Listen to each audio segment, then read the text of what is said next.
کہ اپنے عہد کا آخری مجاہد. آپ کے عہد میں جس طرح ممبر پر مجالس پڑھی جاتی تھی، مناظرہ پڑھا جاتا تھا، حوالے اور دلائل دیے جاتے تھے، وہ بچہ ہے 2-4 تقریریں میں نے انہیں دی ہیں، تو آپ کے ہاں وہ 10 دن برابر کیسے پڑھے گا؟ کیونکہ ان کا بڑا محرم ہوتا تھا، بڑے ذاکر وہاں پڑھتے تھے محرم کی طرف. انہوں نے کہا جی اسے جو 2 یاد ہیں یا 4 یاد ہیں ہم بار بار فرمائش کر کے وہی پڑھاتے رہے. خطابت کی ٹیکنیکلٹی میں آپ سے بہتر یہ باتیں کوئی نہیں کر سکتا، کیونکہ آپ نے نصف صدی دی ہے. ادا آپ پوچھ رہے ہیں کہ طرز خطابت کہاں سے آئے، یہ مجمع کو دیکھتا کہ مجمع نے کہاں داد دی ہے، مجمع کے چہرے کی رنگت کہاں کیسی تھی. حتیٰ کہ کئی لوگ تو ایسے ہیں جو مجھے کاندھوں پہ اٹھا لیتے تھے. میں وہاں پڑھ رہا تھا اپنا کیا نام ہے لاہور موچی دروازے، جب ان کا کچا امام بارگاہ تھا، ابھی پکا نہیں تھا.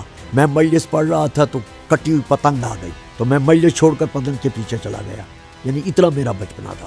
میں نے وہ پتنگ پکڑ کے ڈور سمیٹ کی کرسی کے نیچے رکھ کے پھر میں نے پڑھنا شروع کر دیا. لیکن وہ کتاب سے ایک عشق بھی تو ہوتا ہے نا، جو سینے کی آگ ہوتی ہے کہ وہ تو پھر ممبر پر پڑھنے سے نا پتہ چل جاتا ہے نا کہ ضرورت کیا ہے، آج کا ماحول کیا چاہتا ہے، آج کی پبلک جو ہے وہ دنیا کو دینے کے لیے ہم سے کیا لینا چاہتی ہے. تو میں اسی تلاش میں رہا. ممبر نے اپنا رخ تبدیل کرنا شروع کیا، ممبر کا رجحان تبدیل ہونا شروع ہوا. غلفام حسین ہاشمی اپنے ہدف پر ڈٹا رہا، قائم رہا کہ اگر انسان کوئی بھی ہے ان اللہ علی کل شیء قدیر، اگر آپ صحیح موقع پر قائم ہیں تو وہ قادر آپ کو ڈگمگانے نہیں دے گا. نمبر 1. نمبر 2، واللہ خیر الرازقین. اگر مادی طور پر آپ سوچتے ہیں کہ میرے اس تقریر سے، میری اس بات سے عوام ناراض ہو جائیں گے، لوگ مجھے دعوت نہیں دیں گے، لوگ میری مسجد مجھ سے نہیں پڑھائیں گے، مجھے یہ، تو پھر اس کا مقصد یہ ہے کہ آپ نے قرآن کے فرمان پر اور اللہ کے دعوے پر